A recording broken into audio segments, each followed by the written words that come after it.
네, 오늘 본문 말씀의 제목은 우리의 결혼은 다시 빛날 수 있을까라고 붙여봤습니다. 우리의 결혼은 다시 빛날 수 있을까?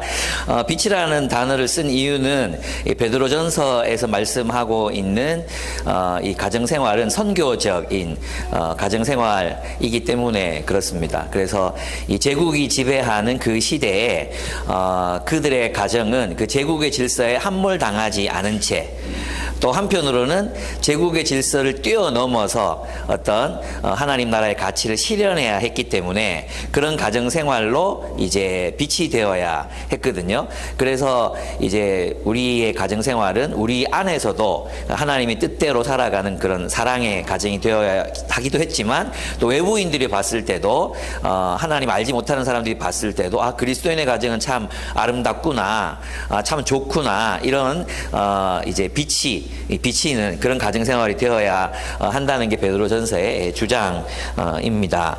그래서 이제 베드로전서는 그런 맥락에서 이제 읽어야 합니다. 베드로전서가 말하는 가정의 모습은 반문화적입니다. 반문화적이고 또 혁신적인, 또 뭐 강하게 표현하자면 혁명적인 그런 가르침을 베풀고 있습니다. 언뜻 들여다보면 그냥 제국의 질서, 세상의 질서에 함몰당하는 것 같아 보이지만 그 내면을 깊이 들여다보면 새로운 질서로 가정이 세워질 것에 대해서 강하게 촉구하고 있다고 이제 말할 수 있습니다. 그래서 이제 이 3장을 이해하려면 2장 13절이 키버스가 됩니다. 그래서 2장 13절을 보시면 여러분은 인간이 세운 모든 제도에 주님을 위하여 복종하십시오. 이게 이제 키버스입니다. 그러니까 이 당시 구조는, 이 당시의 가정의 구조는 가부장적인 제도였잖아요. 그래서 정말 성경이 말하는 그 원리, 성경이 말하고 있는 지향점은 남편이나 아내가 평등하게 이제 가정 생활을 하는 거였는데 거기에서 그 제국의 질서 속에서 그런 성경에 있는 원리들을 단번에 실현해 버리면 어떻게 되겠어요? 이제 굉장히 혼란스러워지겠죠. 그리고 아주 반역적이고 그런 체제적인 그런 모습으로 드러날 수 있었기 때문에 사람들을 얻을 수 없었을 거예요. 그죠? 그래서 사람들을 얻기 위해서 그 당시에 제국의 질서를 존중하면서도 그 질서를 뛰어넘는, 세상의 질서를 뛰어넘는 그런 가정생활을 하라고 이제 베드로전서가 이야기하고 있는 것입니다. 그래서 이제 베드로가 얘기하는 것은 막연히 그냥 순응하는 것이 아니라 가부장제를 넘어서는 선행과 사랑으로 세상에 빛을 비추는 그런 가정이 되라 는 말씀으로 이 말씀을 전하고 있습니다. 그래서 오늘 본문을 보면 이제 첫 번째 1절에 보면 아내들에게 복종, 순복을 요구하잖아요. 그런데 이 순복을 요구하고 있는데 이 순복이 그런 의미에서 보면 이 순복이라는 것은 그 당시 가부장적인 질서 속에서는 당연히 하는 거였어요. 당연히. 그러니까 이때 여성들의 지위라는 게 노예랑 거의 다를 바가 없었거든요. 당연히 하는 거였는데 그 앞에 이와 같이라는 이제 부사가 붙어 있어요. 이와 같이. 이걸 가지고 이제 함께 오늘 본문을 통해서 우리의 가정생활을 한번 돌아봤으면 좋겠고, 또 홀로이신 분들도 가정생활만이 아니라 세상 속에서 인간관계, 또 대인관계, 우정관계, 모든 관계들에 적용되는 이야기이기 때문에 귀 기울여 들어주시면 좋겠습니다. 첫 번째는 뭐냐 하면 우리는 서로의 심판자가 아니라 구원자가 되기 위해서 배필로 부르심을 받았다는 것입니다. 서로의 구원자가 되기 위해서 서로의 배필로 구원을 받았다는 것입니다. 지금 아내가 된 이 여러분, 이와 같이 여러분은 자기 남편에게 순복하십시오 그랬잖아요. 그럼 이와 같이는 그 앞에 있는 구절들하고 연결되어 있을 거 아니에요? 그 앞에 있는 구절을 보면 예수님께서 우리의 죄를 몸에 짊어지시고 십자가를 지셔서 우리를 구원하셨다는 내용이에요. 그러니까 아내들이 남편에게 복종하는 목적은 남편들의 구원자가 되라는 거예요. 그래서 여기에서는 지위의 높낮이와 상관없어요. 그러니까 여기서 베드로가 남편이 주인이고 아내는 이제 복종해야 돼. 남편이 리더고 아내는 따라야 돼. 이런 의미로 순복을 얘기하는 게 아니에요. 아시겠습니까? 이와 같이 어떤 목적으로 구원자로서 이 말이에요. 너희는 남편을 구원하는 자로서 이렇게 살아야 한다. 이런 얘기를 하는 거예요. 그런데 이제 에베소서를 보면 반대로 얘기해요. 그러니까 베드로전서는 아내를 낮추는 듯이 보이지만 실제로는 아내를 굉장히 높여놓고 있는 거예요. 우리에게 예수님 같은 존재로. 이해가 되십니까? 왜냐하면 하나님 나라 질서에서는 섬기는 자가 높은 자잖아요. 그래서 베드로전서는 그렇게 뒤집혀진 질서를 우리들에게 가르친다는 거예요. 근데 에베소서는 보면 있잖아요. 누가 아내의 구원자가 되느냐 하면 남편이 아내의 구속자가 돼요. 그래서 머리 대신 그리스도가 우리를 위해 십자가를 지신 것처럼 남편들은 아내를 위해서 십자가를 져야 된다. 이게 에베소서예요. 그러니까 있잖아요. 이 본문에서 나오는 남편과 아내라는 말을 오늘 우리 현대에 적용한다면 이것은 모든 배우자가 배우자에게 서로에게 행해야 되는 그런 윤리적인 가르침이라고 이렇게 얘기할 수 있습니다. 다른 말로 하면 남편도 아내의 구원자가 되기 위해서 복종해야 하고, 그죠? 아내도 남편의 구원자가 되기 위해서 복종해야 된다. 상호 복종. 그래서 피차 복종하라는 말이 데살로니가 전서입니까? 거기에 나오죠. 피차 복종하라. 그 맥락 속에서 이제 아내는 복종하라. 이렇게 얘기되고 있는 거예요. 그래서 여러분이 이것을 잘 이제 신약을 이제 잘 이해를 해야 될 필요가 있습니다. 1절을 보시면 이제 이 본문을 읽을 때마다 모든 아내들이 분노하고 왜 그래야 되는데라고 반항하고 했던 본문입니다. 아내가 된 이 여러분, 이와 같이 여러분은 자기 남편에게 순복하십시오. 그리하면 말을 하지 않고도 아내 여러분의 행실로 말미암아 구원을 얻게 될 것입니다. 남편이 구원을 얻게 된다는 거예요. 이와 같이 예수님이 하신 것처럼 남편의 구원자가 되십시오. 이런 의미입니다. 그래서 베드로 사도는 아내들에게 남편을 그녀들의 행실로 구원하기 위해 자기 남편에게 순복하라고 명령합니다. 그러면 이와 같이는 어떤 건가? 2장 21절에서 25절, 베드로전서 2장 21절에서 25절을 한번 보겠습니다. 거기에 보면 제가 한번 읽어보도록 하겠습니다. 그리스도께서는 여러분을 위하여 고난을 당하심으로써 여러분이 자기의 발자취를 따르게 하시려고 여러분에게 본을 남겨놓으셨습니다. 고난을 당하면서도 우리를 섬기신 본, 그 본을 따라 살라고 우리에게 본을 남겨두셨다는 거죠. 그죠? 그러니까 고난에도 불구하고 섬기라는 본을 우리에게 보여주셨다는 거예요. 여기에서는 남편이나 아내나 상관없어요. 모두가 그렇게 살아야 되는 거예요. 그 다음에 그는 죄를 지으신 일이 없고 그의 입에서는 아무런 거짓도 찾아볼 수 없었습니다. 즉 죄를 짓지 않았지만 그 다음 나오는 구절, 그는 모욕을 당하셨으나 모욕으로 갚지 않으시고 고난을 당하셨으나 위협하지 않으시고 정의롭게 심판하신 이에게 다 맡기셨습니다. 그랬어요. 즉 인간들의 죄가, 인간들의 이기심이, 인간들이 기득권을 지키고자 하는 욕망이 예수님을 십자가에 못 박았는데 거기에 대해서 예수님께서 그들을 향해서 모욕을 모욕으로 갚으시거나 폭력을 폭력으로 갚으시지 않으시고 어떻게 하셨다는 거예요? 하나님께 그 심판을 다 맡기셨다는 것입니다. 그것을 다 맡기셨다는 거예요. 왜? 우리를 사랑했기 때문이에요. 그래서 그 뒷부분에 가보면 그는 우리 죄를 자기 몸에 몸소 지시고서 나무에 달리셨습니다. 우리 죄를 몸소 지시고서 우리가 예수님께 가한 폭력과 우리가 예수님께 가한 불의한 그 모든 것들을 보복하지 않으시고 그냥 고스란히 끌어안으시고 우리를 용서하시고 용납하셔서 하나님의 자녀가, 하나님의 백성이 되게 하셨다는 것이죠. 그래서 그 다음 구절이 중요한데요. 그가 매를 맞아 상함으로 여러분이 나음을 얻었습니다. 전에는 여러분은 길 잃은 양과 같았으나 이제는 여러분의 영혼의 목자이며 감독이신 그에게로 돌아왔습니다. 이렇게 돼 있어요. 그러니까 우리가 예수님을 그리스도로 인정하고 믿는 이유가 무엇입니까?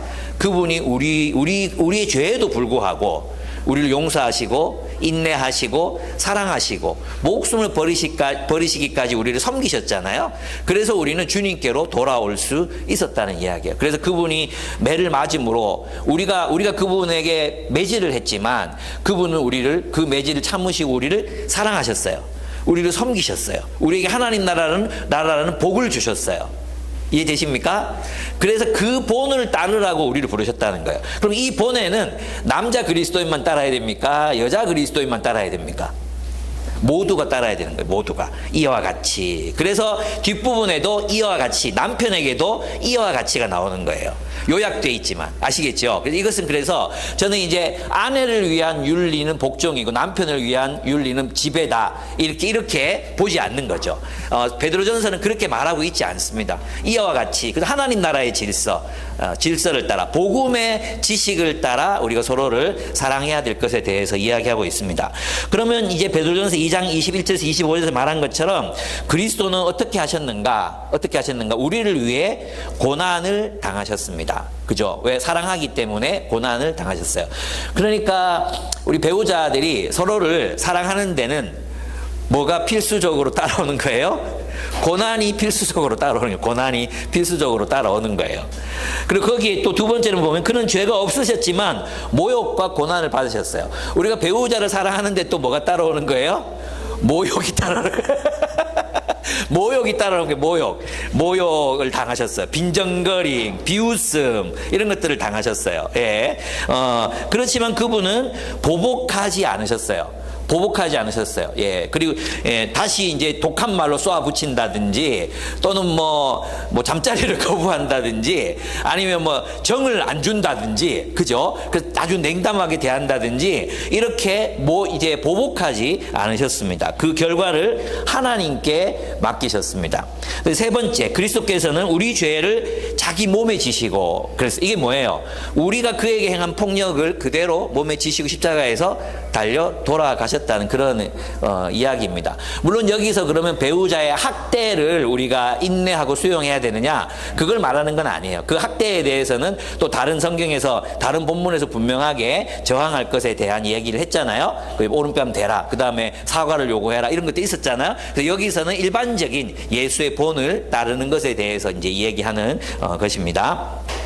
그래서 예수님은 우리의 죄를 용서하심으로 그 죄를 없이 하셨습니다. 그래서 이 순복하라는 말씀이 뭐냐 하면 예수님이 걸으신 길, 그 길처럼 자발적으로 섬기라는 뜻이에요. 그냥 위계 질서에 따라서 복종해라. 이건 어디의 질서? 하나님 나라의 질서가 아니라 제국의 질서예요. 제국의 질서. 무슨 뜻인지 아시겠죠? 무조건 남편이 머리니까 복종해. 이건 제국의 질서예요. 하나님 나라 질서가 아니에요. 그래서 순복하라는 것은 자발적으로 그를 섬기라는 것입니다. 예수님이 우리를 섬기신 것처럼 발을 씻어 주신 것처럼 십자가를 지신 것처럼 자발적으로 섬겨라. 그래서 이 복종하라, 순복하라는 말이 나오면 이 순복이나 복종이라는 용어를 세상의 용어로 해석하면 안 돼. 이것은 하나님 나라 용어로 해석해야 되는 거예요. 예, 순복하라. 순복하는 건 섬기라. 종이 되라. 자기를 비워 종의 형체를 가지고 섬겨라. 배우자가 배우자에게 서로에게 종이 되어 순복해야 된다는 것을 의미하는 것입니다.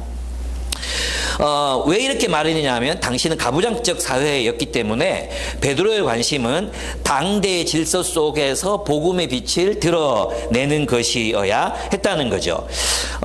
그렇습니다. 그러나 베드로는 당대의 그런 폭력적인 가부장적 질서에 그 질서에 균열을 내고 있습니다. 그 질서를 가정에서부터 무너뜨리고 있습니다. 어떻게 해요? 예수님처럼 사랑하라고 명령함으로써 가부장적인 폭력적인 질서를 뒤집어 엎고 그것을 파괴하고 계신 것입니다. 그래서 베드로는 당대의 폭력적인 가부장적 질서에 예수님이 우리를 섬기신 것처럼 복음의 질서를 따라 가부장적 질서를 뛰어넘는 하나님 나라의 섬김의 질서를 따라 섬기라고 명령하고 있는 거예요. 그래서 이것은 남편과 아내 모두가 서로를 이런 종의 마음으로 섬겨야 될 것에 대해서 이야기합니다. 그럼 예수님처럼 섬긴다는 게 뭡니까? 이게 뒷부분에 가보면 우리의 경건하고 순결한 삶이라고 했죠. 아내들의 경건하고 순결한 삶이 남편을 구원할 거라고 얘기했잖아요. 그럼 경건하고 순결한 삶이 뭐예요? 경건이 뭡니까? 가들리니스잖아. 하나님을 맞습니까? 가들리니스인가? 하여튼 지금 갑자기 생각이 안 나는데, 하나님을 닮은 게 경건이에요. 맞죠? 하나님을 닮은 게 경건인데, 그 하나님을 닮은 예수님이 십자가에서 보복과 모욕을 참으시고 사람들 용서하셨잖아요. 그래서 하나님을 닮은 거룩함은 십자가에서의 용서로 나타나는 것입니다. 우리가 거룩하다는 거 어떻게 아느냐? 내가 거룩한 그리스도인이다. 어떻게 드러나느냐? 가장 본질적인 것은 용서입니다. 용서. 우리가 용서할 때 하나님의 거룩하심을 닮은 백성이 되는 거예요. 그래서 신약에서는 이 용서라는 걸 빼버리면 아무것도 말할 게 없어요, 사실은. 예, 용서. 예, 이게 가장 중요한 경건의 하나님을 닮은 모습. 그리스도인이 어떻게 하나님을 닮느냐? 용서하는 거예요. 용납하는 거예요. 그 다음에 두 번째로는, 이제 순결하다 그랬잖아요. 죄로 오염되지 않았다 그랬어요. 이건 뭐냐 하면, 배우자가 나를 모욕할 때, 나도 똑같이 모욕하고 싶잖아요. 배우자가 내 말을 빈정거리고 비웃을 때, 나도 똑같이 화를 내고 싶잖아요. 더 강하게 그 비웃음을 눈물로 바꿔주고 싶은 마음이 막 생기잖아요. 그렇죠? 예. 그렇게 되면 우리가 뭐에 오염되는 거예요? 죄에 오염된단 말이에요. 그래서 순결하라는 말은 너희가 비록 모욕을 당하고 고난을 당하지만 거기에 대해서 다시 보복함으로 죄에 오염되지 말아라. 그렇게 오롯이 몸소 죄를, 우리의 죄를 몸에 짊어지고 십자가에 죽으신 예수님처럼 인내하고 용납하고 서로를 사랑해라. 예, 그렇게 될 때 우리는 서로를 구원하는 배필이 될 수 있다는 것입니다. 저는 여러분에게 이제 좀 묻고 싶어요. 우리는 심판자로서의 배필이 되고 계십니까? 아니면 구원자로서의 배필로 살고 계십니까? 저는 이제 구원자라기보다는 저도 이제 제 결혼 생활을 이렇게 돌아보면 옳고 그름을 얼마나 잘 분별하는지 몰라요. 옳고 그름을 우리는 얼마나 잘 구별하는지, 이건 아니지, 이건 아니지, 이래 하면 안 되지, 있잖아요. 이런 것들. 과거에는 있잖아, 남자들이 여자들에 대해서, 남편이 아내들에 대해서 사실 이제 위계적으로 누르고 억압하는 게 많았어요. 근데 이제 박용호 목사님, 포항제교 목사님 만났는데, 하루는 그 아내가 상담학 교수님이시거든요. 식당에서 밥을 먹잖아요. 근데 한 30대, 40대 젊은 부부가 남편이 차에서 아이를 위한 용품을 뭐 하나를 빠뜨리고 안 가져왔나 봐. 근데 그 사람들 많은 데서 막 조지는데, 근데 남편이 화도 안 내고 바짝 얼어가지고 이러고 있더라는 거예요. 이 50대 이상은 절대 이해할 수 없는 문화잖아요. 근데 이제 여러분은 이해하실 수 있죠. 여러분도 가끔씩 남편을 이렇게 조질 때 보면, 저래도 되나? 이런 생각이 들 만큼, 안 그렇게 보이는 사람들이 막 그렇게 할 때가 있거든요. 그거를 이제 우리 장년부 모임에서 시대가 바뀌는가 보다. 이러면서 우리끼리 이제 막 얘기하고 그래요. 너무 잘한다고. 너무 잘하는 게 아니라 눌려있죠. 억압당하고 있죠. 시대가 역전됐어요. 그죠? 그럼에도 불구하고 우리는 서로에게 서로를 지배하고 군림하기보다도 예수님께서 우리에게 하신 것처럼 그렇게 용납하고 용서하는 삶을 살아야 된다고 주님이 말씀하시는 것입니다. 저는 이제 아내를 처음 만나서 데이트하고 그럴 때 이제 그때 아내를 위해서 시를 한 편 딱 썼는데 기억이 다 안 나요. 근데 이제 저는 그런 느낌이었어요. 아내를 만나고 나서 아내는 저를 치유하는 별이었어요. 하늘에서 빛나는 별. 이 별을 바라보고 있으면 이제 내 상처가 치유되는 그런 경험을 했었어요. 그래서 그 시에는 별이 이제 가루가 되어 내려와 내 상처에 내려앉아서 나를 치유한다고 이렇게 썼던 것 같아요. 근데 그 별이 뾰족하게 나를 계속 찌를 거라는 생각은 그 별이 이 각져 있다는 것을 저는 깨닫지 못했습니다. 근데 저의 삶에 아내를 생각하면 곰곰이 앉아서 아내를 묵상할 때가 있거든요. 이제 나이가 들어서 그런지 그렇게 생각을 해보면 아내는 내 삶에 분명히 구원자로서 역할을 하셨던 것 같아요. 했어요, 분명히. 언제였냐? 아내가 내 죄를 용서해 주었을 때, 내가 잘못한 게 있는데 그걸 덮어줬을 때, 그리고 젊은 시절 저는 사역한다고 새벽 6시에 나가서 밤 11시 들어오는 게 하루의 일상이었거든요. 그리고 집에 들어와서 집안 손도 까딱 안 하고 막 나 혼자 이렇게 이제 다녔단 말이에요. 근데 그 기간 홀로 독박 육아하면서 정말 이제 참 일찍 깨달았으면 참 좋은데 막내를 낳고 겨우 깨달았어요. 그 오랜 기간을 혼자 독박 육아하면서 이제 인내하고 나에게 막 바가지를 긁을 때도 있었지만 그것보다도 하나님의 말씀 앞에서 계속 나를 용납하고 또 나를 지지하고 나를 용서했거든요. 그게 저를 지금의 제가 있게 했어요. 아내의 기준, 때로는 그 기준이 힘들기도 했지만 그 아내의 기준, 아내의 표준들, 이것들이 저를 지금의 자리에 있게 만들었어요. 네. 여러분, 오늘 이제 나눔을 할 거예요. 나눔 질문에 보면 어떤 게 있냐면, 서로에게서 내가 당신 때문에 구원을 받았다고 느꼈을 때가 언제냐. 그걸 나눠야 돼. 기억이 안 날 수도 있어요. 너무 오랫동안 우리는 구원자로 살기보다도 서로에 대한 심판자로 살았거든요. 그죠? 서로에 대한 심판자로 살았어요. 근데 성경은 우리가 서로에 대한 구원자가 되라고 말하잖아요. 심판자가 되지 말고. 그죠? 오늘 본문을 보시면 심판은 주님이 하시는 거고 우리는 서로를 위해서, 서로를 구원하기 위해서 살아야 돼. 근데 이제 베드로전서의 논리로는 뭐예요? 무엇이 우리를 구원했느냐? 십자가의 희생적 사랑이 우리를 구원하지 않았느냐? 십자가의 그 희생적인 사랑이 우리를 구원하지 않았느냐, 이 얘기예요. 여러분 있잖아요. 그런 얘기, 이 흔한 얘기인데 그런 얘기 들어보셨죠? 이슬람에 나오는 얘기인지, 하나님은 모든 곳에서 하나님 역할을 하실 수가 없었기 때문에 그 하나님 역할을 대신해서 어머니를 창조하셨다 얘기했잖아요. 그죠? 근데 이걸 기독교적인 용어로 하면 하나님은 우리를 서로를 위한 하나님, 서로를 위해 예수님이 되도록 우리가 배필이 되게 하신 거예요. 그래서 나는 있잖아, 배우자의 예수가 돼야 돼. 나는 내 역할이 뭐냐? 배우자를 위한 예수, 배우자를 위한 예수로 사는 거예요. 이 구원자란 말은 문제를 막 다 해결해주고 막 이런 걸 의미하는 게 아니라 자기 희생적인 사랑으로 배우자의 결함, 모순, 또 그런 어떤 죄, 이기심, 뭐 이런 것들을 용납하라는 것입니다. 그렇습니다. 그래서 우리의 섬김에는 배우자의 결함, 이기심, 부족함, 실수, 모욕 등과 같은 이것들은 다 우리를 상처 주는 것입니다. 다 상처를 주는 것들이에요. 예. 그럼에도 불구하고 그걸 견디며 뭐 하라는 거예요? 사랑하라는 것입니다. 배우자의 결함, 배우자의 어떤 한계, 배우자의 실수, 배우자의 이기심, 배우자의 폭발하는 분노, 이 모든 것들을 견디면서 여전히 사랑하라는 거예요. 예. 넘어질 때 있죠. 잘 안 돼요. 잘 안 되거든요. 그러나 포기하지 말고 계속적으로 그런 삶을 추구하면 결국은 어제 우리 재신 강사님이 얘기하셨잖아요. 큰 바위 얼굴. 큰 바위 얼굴을 계속 보고 생각하고 찾고 추구하다 보면 큰 바위 얼굴이다.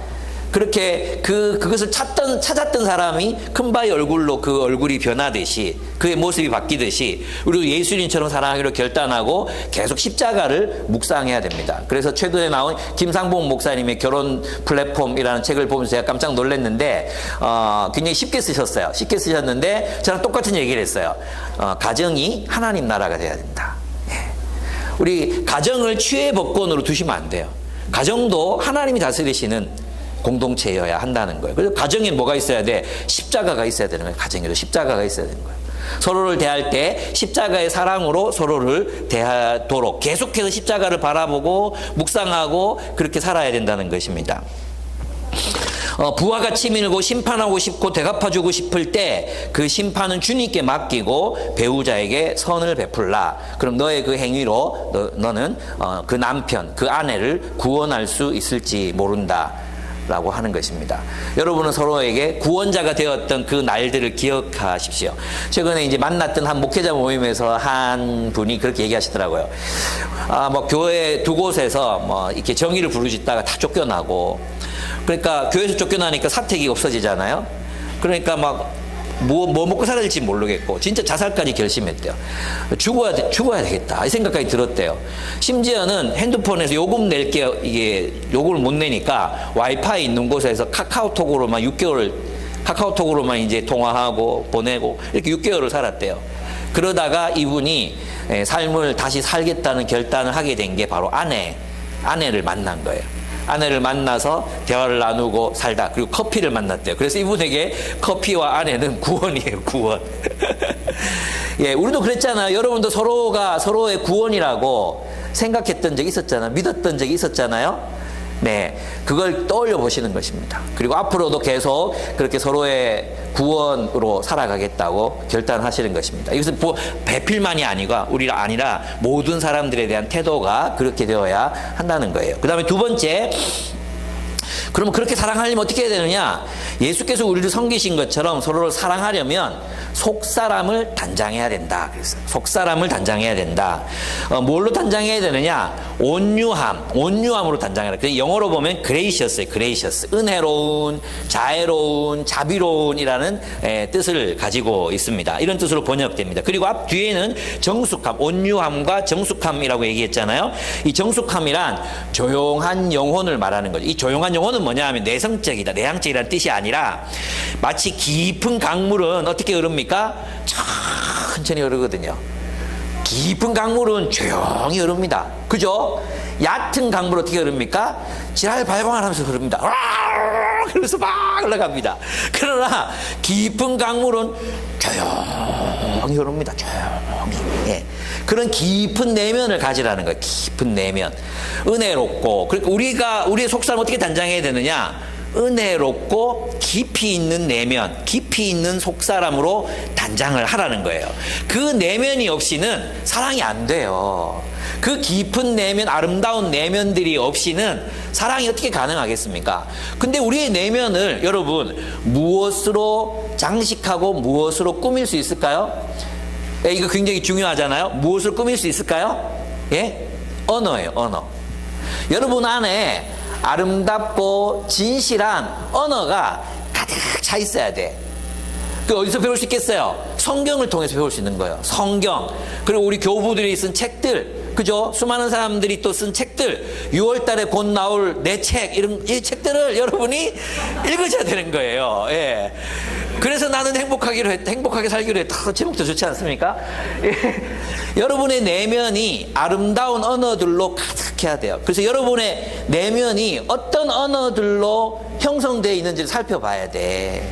저주의 언어들, 모욕의 언어들, 비관의 언어들, 슬픔과 분노의 언어들, 이런 언어들로만 가득 차 있다면 우리는 속히 말씀으로 돌아가서 그 말씀의 언어들을 가득 채우기 위해 묵상하고 곱씹고 외우고 암송하고 해야 되는 거예요. 그리고 우리의 선조들이 쓴 수많은 문서들, 그 언어들을 습득해야 되는 거죠. 내 것으로. 그래서 그 언어들이, 그 아름다운 언어들로만 우리의 내면을 아름답게 장식할 수 있어요. 어떻게 하겠어요? 그죠? 그 언어들로 형성된 분이 누구십니까? 그 진리로 그 진리를 입고 육신으로 오신 분이 누구십니까? 예수님이시잖아요. 그래서 우리는 이제 예수님을 모방해야 되는 거죠. 여러분 있잖아요. 이 속사람을 단장하는 데는 시간이 많이 걸립니다. 저는 여전히 내 영혼이, 내 속사람이 어리다는 것을 깨닫습니다. 내 안에 있는 그 언어들이 정말 피상적으로 그냥 피상적이다. 그냥 내가 읊조리긴 하지만 정말 막 내 속에서 막 이렇게 내 피와 살이 되어서 돌고 있지 않구나. 그런 생각을 많이 하게 됩니다. 그리고 툭 튀어나오는 거 보면 내 내면, 내 속사람이 말씀의 언어로 형성되어 있지 않는 것들을 많이 보게 됩니다. 나의 작은 영혼은 작은 모욕과 무시에도 요동치며 끌어오르고 그렇게 막 지랄발광을 하면서 흘러갑니다. 깊어지고 싶습니다. 그럼 우리는 어떻게 속사람을 온유와 정숙한 마음으로 단장할 수 있을까? 그죠? 그것은 깊은 묵상과 기도예요. 깊은 묵상과 기도. 반복된 훈련을 통해서 됩니다. 여러분, 그래서 이제 그 대학교에 이제 신입생들이 입학하면 누가 신입생인지 단번에 알아볼 수 있죠. 지들 딴에는 이쁘다고 꾸몄는데 뭔가 어색하잖아요. 그죠? 옷, 구두, 화장 한 개도 안 어울려. 뭔가 화려하게 꾸미긴 꾸몄는데 애티가 난단 말이에요. 안 그렇습니까? 저도 딸을 키워보니까 아휴, 볼터치를 이런 느낌이 있단 말이에요. 좀 자연스럽게. 근데 요즘에 보면 막 이제 거의 이제 몇 년 했습니까? 거의 5년, 6년 동안 훈련을 해놓으니까 요즘은 예쁘다 이런 생각이 들어요. 근데 처음에는 차마 말은 못하겠고 이럴 때가 여러분 딸 키워보면 여러분도 입술 쭉 놓고 그럴 때 많아요. 근데 이제 지금은 정말 세련됐네, 예쁘네, 우리 딸 예쁘다 이런 생각이 듭니다. 그렇습니다. 근데 이제 처음에 여러분들이 멋을 부릴 때 어떻게 합니까? 모델이 있죠, 모델. 그죠? 모델을 따라 배웁니다. 그 사람이 어떻게 화장을 하고 어떤 옷을 입고 어떤 액세서리를 쓰는지 배우잖아요. 예, 그것처럼 우리도 배워야 됩니다.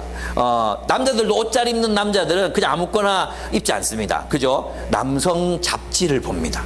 남성 잡지 안 보는 것 같아도 있잖아. 은근 그런 걸 보고 이제 따라하는 사람도 있습니다. 그런 사람들은 남자들끼리는 잘 몰라요. 우리는 잘 몰라 진짜. 자매들이 보면 깔쌈한데 이런 느낌 다 알아요. 예, 자매들은 알거든요. 근데 형제들은 몰라. 죽었다 깨나도 몰라.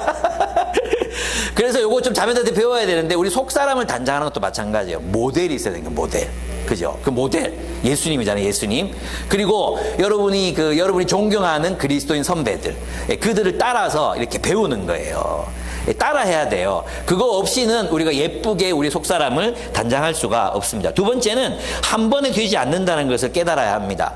그래서 대학교 1학년들에서 이제 결국 졸업하고 나서 몇 년 뒤가 지나고 나면 정말 예쁘게 꾸밀 줄도 알고 그렇게 되잖아요. 그렇게 시간이 걸린다는 것들을 아셔야 합니다. 그 다음에 세 번째, 외모를 단장할 때 자기에게 어울리는 것들이 있습니다. 속사람도 마찬가지예요. 우리의 개성이 무시되는 게 아니에요. 다 똑같아지는 게 아니거든요. 그래서 어떤 사람들은 유쾌함 그리고 즐거움 이런 것들로 내면이 단장되기도 하지만 어떤 사람들은 진실함, 진지함 그리고 아름다움 이런 것들로 내면이 단장되기도 합니다. 그래서 예수님 하나님의 진리가 우리에게 적용이 될 때는 똑같이 되는 게 아니라 여러분들 각자의 개성에 맞는 아름다움으로 형성될 수 있다는 것을 여러분들이 아셨으면 좋겠습니다. 저는 김기현 목사님 만나면 참 아름다운 분이라고 생각합니다.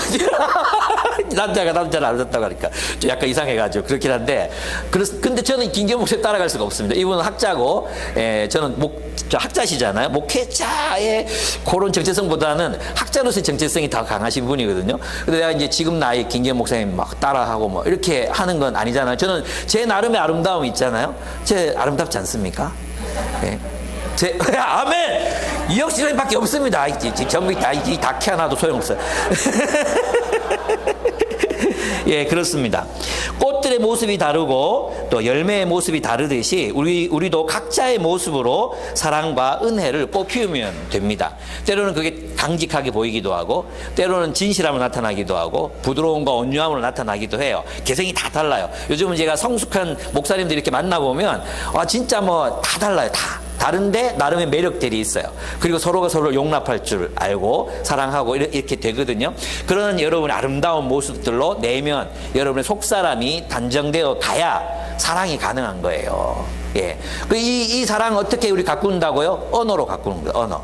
내 안에 진리의 언어가 가득 차 있을 때 이게 삶으로 나오게 되는 것입니다. 그래서 여러분들이 말씀 묵상하는 거, 주일날 예배 끝나자마자 다음 본문 읽고 몇 번 읽고 기억해서 그 말씀 묵상하면서 사는 거, 또 여러분 책을 읽다가 깨달음이 오잖아요. 그럴 때 우리는 내적인 에너지를 얻어요. 힘을 얻어요. 사랑할 에너지가 거기에서 나오는 것입니다. 그래서 여러분들 그렇게 살았으면 좋겠습니다. 세 번째, 우리는 복음의 지식을 따라 더 연약한 배우자를 존중해야 합니다. 이 본문이 이제 조금 해석이 필요한 부분인데요. 7절 보시면 7절을 보시면 남편 되니 여러분, 이와 같이 여러분도 아내가 여성으로서 자기보다 연약한 그릇임을 이해하고 함께 살아야 합니다 라고 번역했죠. 근데 개역개정 성경은 어떻게 번역했냐 하면 이렇게 번역했어요. 남편들은 이와 같이 지식을 따라 너희 아내와 동거하고 그를 더 연약한 그릇이요 또 생명의 은혜를 함께 이어받을 자로 알아 귀히 여기라 이랬어요. 그러면 이제 세 번역 어떻게 번역했냐, 이 지식이라는 거, 지식을 따라 했을 때 이 지식을 세 번역 어떻게 번역한 거예요? 세 번역은 아내를 아는 지식, 그죠? 더 연약한 아내를 아는 지식으로 번역했죠. 맞죠? 근데 개역개정은 그냥 이해는 안 되지만 그냥 원문 그대로를 이제 번역해 놨어요. 지식을 따라 이렇게 번역했어요. 그러면 이 지식이 무엇에 관한 지식일까요? 예, 여기에 학자들의 견해가 두 가지로 나뉘어져요. 첫째는 뭐냐 하면 복음의 지식을 따라, 예, 복음의 지식을 따라. 이와 같이 복음의 지식, 위에 있었던 그리스도께서 살아가셨던 삶에 대한 지식, 그죠? 그 복음의 지식을 따르면 더 연약한 자를 어떻게 하게 돼 있어요? 존중하게 돼 있잖아요. 그죠? 더 존중하게 돼 있고, 그 복음의 지식을 따르면 남자나 여자나 할 것 없이 모두가 상속자가 되잖아요. 맞죠? 여기서 보면 남편들에게 아내를 존경하라, 리스펙트하라 그랬잖아요. 이거는 고대 사회에서 있을 수 없는 윤리였어요. 남편이 아내를 존경한다? 이 말 자체가 없어요. 이 말 자체가. 누가 누구를 존경해야 되느냐? 아내들에게 남편을 존경할 것이 강요되던 시대였어요. 근데 지금 베드로는 남편들에게 못하라는 거예요? 종 취급당하던 아내들을 어떻게 하라는 거예요? 존경하라. 마치 아내가 그 당대 제국의 질서 속에서 아내가 남편을 존경하듯이 남편이 아내를 존경해야 된다, 이렇게 얘기하는 거예요. 그러니까 어떻게 해요? 하나님 나라 안에서 가정의 질서가 뒤집어지는 거죠. 그죠? 아내를 존경하라. 왜? 복음의 지식을 따르면 더 연약한 자가 더 많은 존중을 받아야 하기 때문이다, 이렇게 이해할 수 있어요. 또 하나는 문법적으로 보면 세번역이 번역했듯이 아내를 아는 지식으로 번역해도 돼요. 문법적으로 틀린 게 아니래요. 그래서 이 두 가지를 다 적용을 해보면 이렇게 될 수 있습니다. 우리에게는 이 복음의 지식이 우리 안에 있어야 된다는 거죠. 그렇다면 때때로 있잖아요. 오늘날 이렇게 여기 아내가 더 연약한 그릇임을 알고 이랬단 말이에요. 근데 이것을 이제 어떤 분들은 육체적인 연약함이라고 번역하기도 해요. 근데 저는 이건 다 맞는 건 아닌 것 같아요. 때로는 아내가 저보다 육체적으로 더 강할 때가 있거든요. 제가 이제 시골 가서 고추 딸 때 저는 도저히 막 진짜 있잖아요. 제가 한 비료 포대기 따놓으면 아내는 2포대 따놨어요. 2포대. 내가 막 이렇게 막 해도 언제나 저 앞에 가 있어요. 진짜 그래서 있잖아요. 이 시골에서 고추 따는 건 저한테 너무 힘들어요. 그러니까 제가 지금 말씀드리는 건 뭐냐 하면 아내가 육체적으로 연약한 것도 있지만 여기서 본문에서 말하는 건 뭐냐, 그 당시에 사회적인 약자라는 거예요. 아내가 사회적인 약자, 더 연약한 그릇이다, 이 말이에요. 무슨 뜻인지 아시겠죠? 그래서 여기서는 저는 이 본문을 우리 현대에 적용한다면 때로는 있잖아요, 남편의 연약함이 드러날 때가 있어요. 남편이 뭐 이렇게 막 강해 보이잖아요. 저희 남자들 여기 강해 보이잖아요. 힘도 세고 뭐 상처도 잘 안 받는 것 같고, 그 아내는 저를 진짜 세게 때릴 때가 있거든요. 아프다고 그러면 아프나? 당신도 아파. 나도 아파. 그렇게 때리면 아프지. 근데 마치 남편들은 상처를 별로 안 받는 것처럼 우리가 독한 말을 하고 또 막 모욕하고 빈정거리고 비아냥거리고 비웃고, 자매들 이런 거 잘해요. 그죠? 저희 이제 처가에도 가면은 우리 장모님이 우리 아버님 장인어른한테 계속 이제 옆에 이런 말씀 어른한테 쓰기 좀 그렇지만 계속 이렇게 간죠.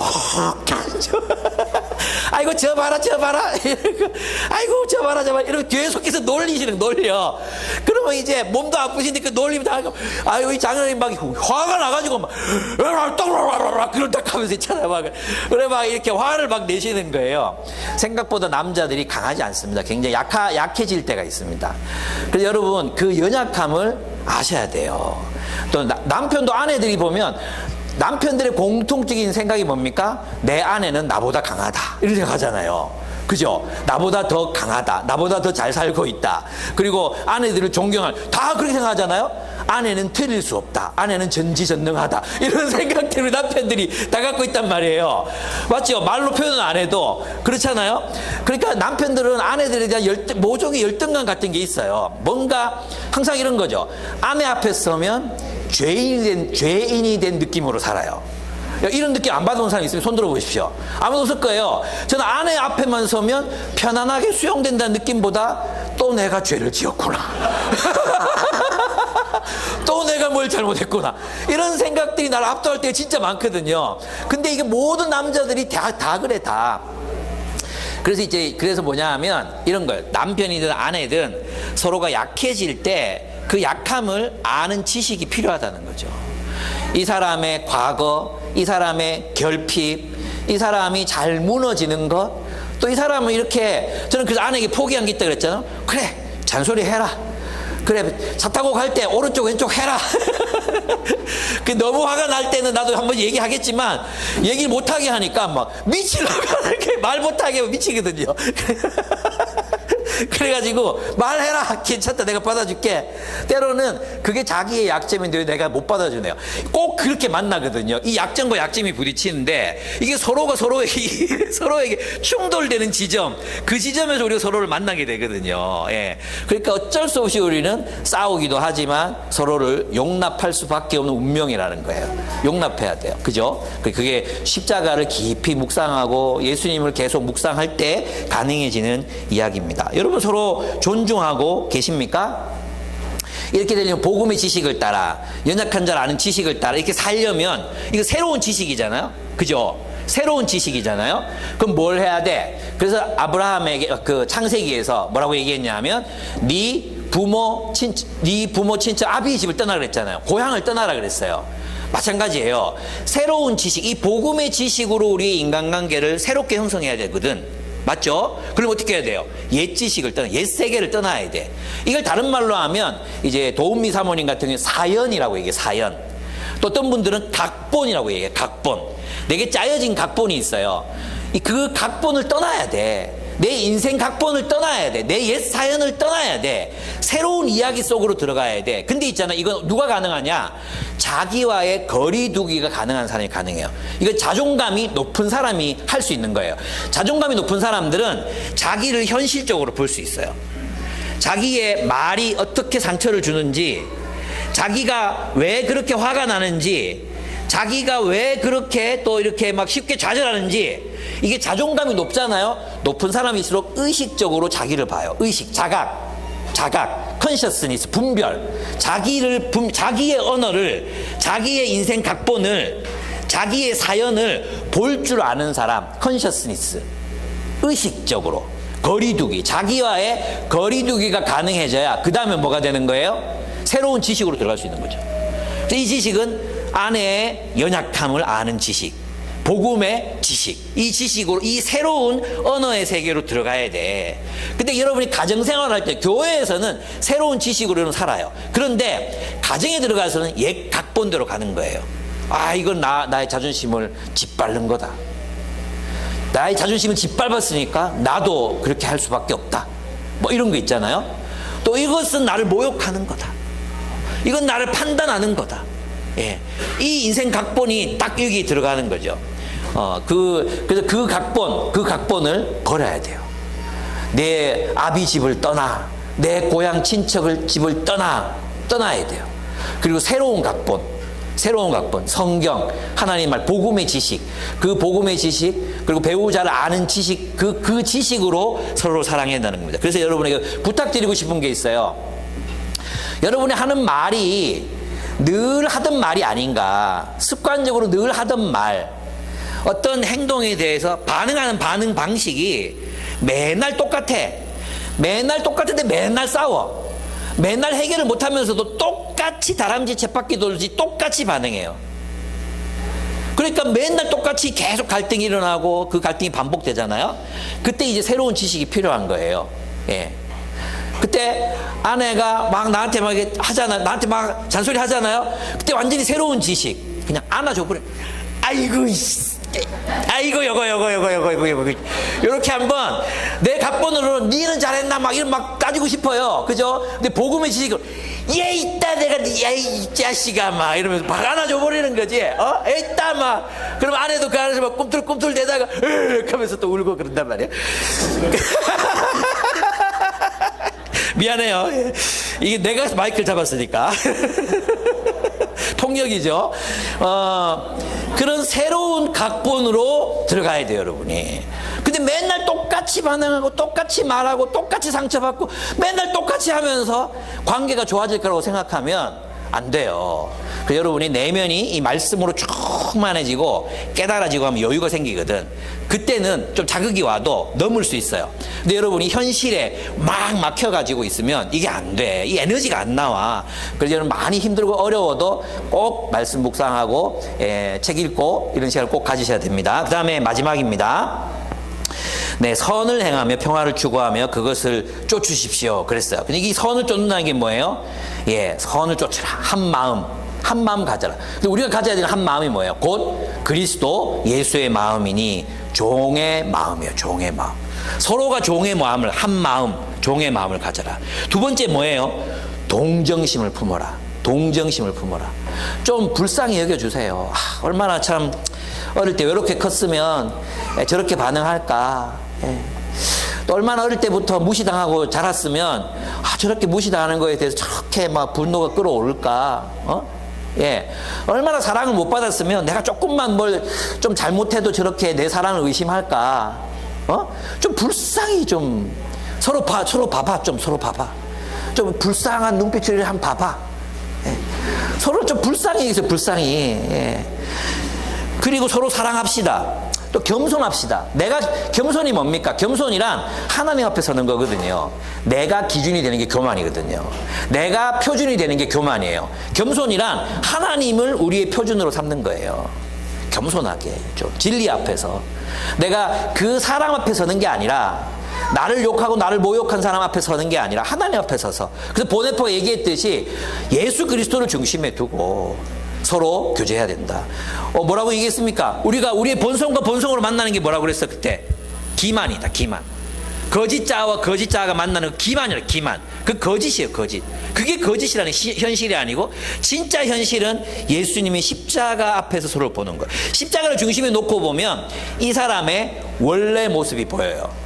하나님이 창조하시고자 하셨던 원래 모습, 진짜 백인 모습, 죄와 이 세상의 타락, 부패로 오염되지 않았던 진짜 자아의 모습이 보이는 거예요. 제가 아내에게 감사하는 건 뭐냐? 아내는 저를 그렇게 보거든요. 저를 항상 그렇게 보려고 애를 써요. 저를 하나님이 쓰시는 사람, 하나님의 사람, 말씀을 사랑하는 사람, 저 안 그럴 때도 많거든요. 그런데도 아내는 저를 계속 그렇게 봐줘요. 그 바라봄이 나를 만들어요. 나를 정말로 그런 존재로 만들어가요. 예, 그게 바로 평화를 만드는 거예요. 평화를 만드는 거예요. 평화. 그래서 샬롬을 추구하라 그랬잖아요. 악을 버리고 선을 구함으로. 악을 버리고 모욕에 모욕으로 갚지 말고 거짓말하지 말고 어떻게 해요? 선을 행함으로. 서로에게 선을 행하는 거죠. 서로에게 선을 행함으로 샬롬이 이루어지는 공동체가 되라. 교회가 되라. 너희의 가정이 샬롬의 공동체가 되게 하라. 이거예요. 여러분의 가정 어떻습니까? 샬롬이 이루어지고 있습니까? 여러분의 말과 행동으로 샬롬이 이루어지고 있습니까? 샬롬이 깨지고 있습니까? 샬롬이 세워지고 있다면, 그 평화가 세워지고 있다면 여러분 잘하시는 것입니다. 여러분이 남편을 내 그냥 있는 모습 그대로만 보면 존경할 게 없죠. 그죠? 존경할 게 뭐 있습니까? 존경할 게 없어요. 나는 들어보니까 완호 형제는 집에 가서 정말 깔끔하게 청소도 하고 막 이렇게 한대요. 그러면 제가 아내라면 존경할 것 같거든요. 근데 민지는 또 깔끔을 떨어요. 그렇게 되더라고. 그러니까 남편들은 무슨 짓을 해도 아내를 절대 만족시킬 수가 없어요. 청소를 잘해도 욕먹고 안 해도 욕먹고 뭐 예, 그렇단 말이에요. 그런데 그 악한 말을 버리고, 여기 본문 나오잖아요. 정죄하는, 악한 말을 버리라. 정죄하는 말, 판단하는 말, 빈정대는 말, 비웃는 말, 썩내매하는 말, 욕설, 이거 다 버리고 악에서 떠나 선을 행하며 샬롬을 이루어라. 여러분의 가정 안에서는 그런 샬롬이 세워지고 있습니까? 샬롬의 공동체를 세우고 있습니까? 제가 자주 얘기하지만 가정이 교회가 되지 않으면 가정은 올바르게 설 수 없습니다. 가정이 진정한 의미에서의 교회, 예수가 머리 되시는 교회. 그래서 있잖아요, 여러분 아내들이 아까 그 얘기 하려고 해서 까먹었는데, 남편을 볼 때 십자가를 통해서 하나님이 이 사람 어린 시절에 그렇게 안 컸으면, 이 사람이 그때 좋은 부모 만났으면, 하나님 같은 사람 만나서 교육을 받았으면, 예수 같은 사람 만나서 지도를 받았으면 어떻게 형성됐을까? 예? 그걸 보고 그 형상으로 만들어 갈 사람들이 바로 여러분 배우자들이라는 거예요. 남편과 아내가 그렇게 한다는 거예요. 아내를 볼 때도 아내의 원래 모습 그대로, 정말 이 원래 모습이라는 것은 참자 하나님이 창조하신 모습 그대로, 와, 이 사람이 어릴 때 정말 사랑 많이 받고 진리로 양육받고 예수님에 의해서 양육받았으면 얼마나 아름다운 존재로 변했을까. 내가 그렇게 만들어주겠다. 그래서 아내의 구겨진 것을 펴주는 사람이 누구라 그랬어요? 남편이라고 했단 말이에요. 여러분, 우리는 서로에게 심판자가 아니라 구원자가 되는 삶을 살아가야 합니다.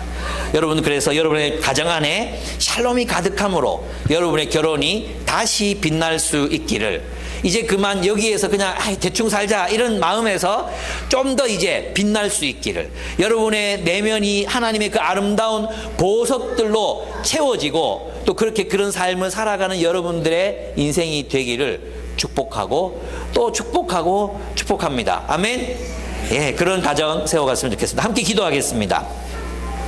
여러분, 이 시간에는 홀로 되신 분들도 계세요, 그죠? 홀로 되신 분들은 이렇게 기도했으면 좋겠습니다. 그냥 내가 모든 사람을 만날 때 내가 그들을 위해 예수처럼 예수가 되어 살아갈 수 있도록 도와주십시오.